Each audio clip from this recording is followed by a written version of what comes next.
Hi everyone, this is Daryl and welcome to Hype Word. Today I'm going to be reviewing Dune Messiah by Frank Herbert. Dune Messiah, written by Frank Herbert, is the second novel in the mammoth Dune science fiction series. Set 12 years after the events of the original Dune, Paul Atreides rules the empire of the known universe following Muad'Dib's jihad, which he unleashed by accepting the role of Mahdi to the Fremen. The jihad began after the defeat of Shaddam IV, the previous Padishah emperor, whereby the Imperial forces on the plain of Arrakeen, the Fremen, expanded the battle off-world. The jihad spread throughout the entire galaxy, pillaging millions of planets.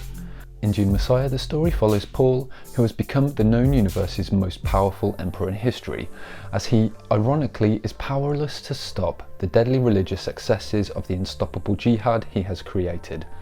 Although 60 billion people have perished as a result, Paul's prescient visions suggest that this is far from the worst possible outcome for humanity.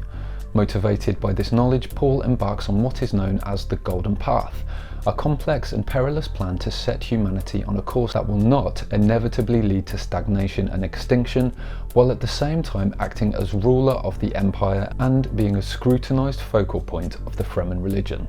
The situation is further complicated by the conspiracy of powerful interests who hope to reverse the events that brought the House Atreides to the throne. Dune Messiah originally appeared in Galaxy magazine in 1969 in a shorter version. A longer version was published in a novel format in 1970. There's a lot to potentially talk about in Dune Messiah, but I want to keep this review relatively spoiler-free as possible. There are some things I'd like to share with you guys though about what I really enjoyed when reading this book.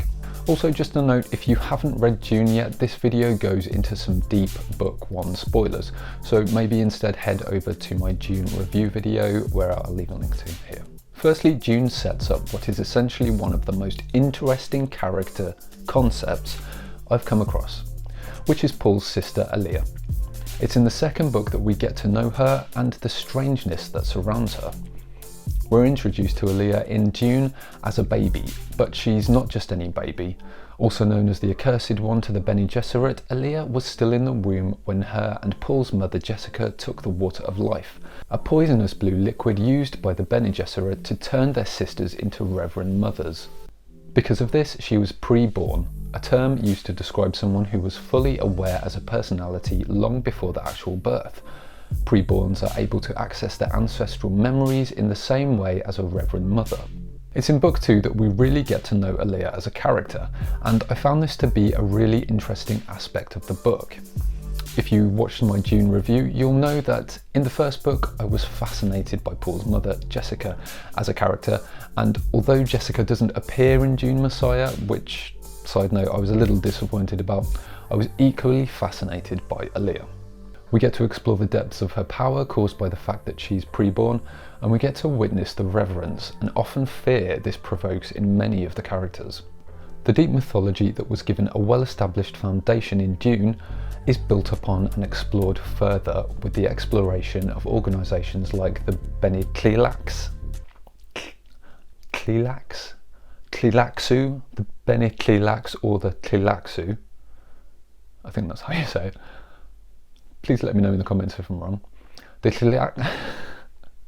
Tleilaxu are a group of mysterious, genetically altered humans who directly participate in the plot to destroy the rule of House Atreides.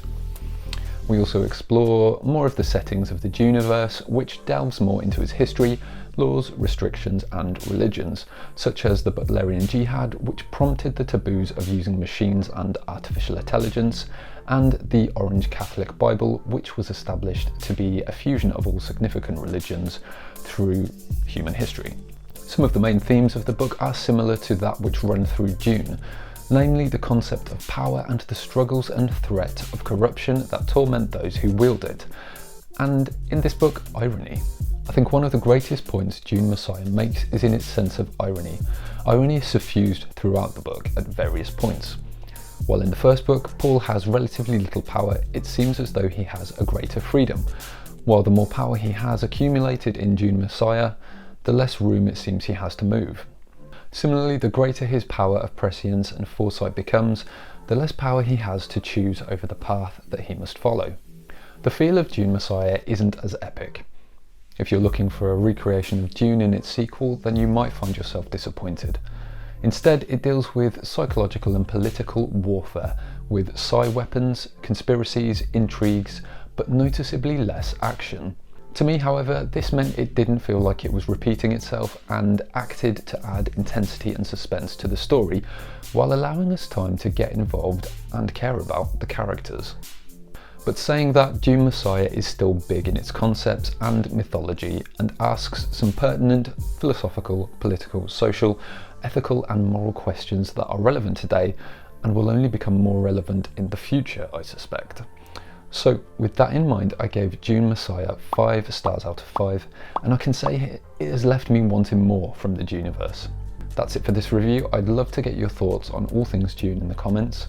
Please give the video a like if you like the content, and also subscribe for more videos from me. Here we talk about all things books, mostly sci-fi, a bit of fantasy and sometimes horror.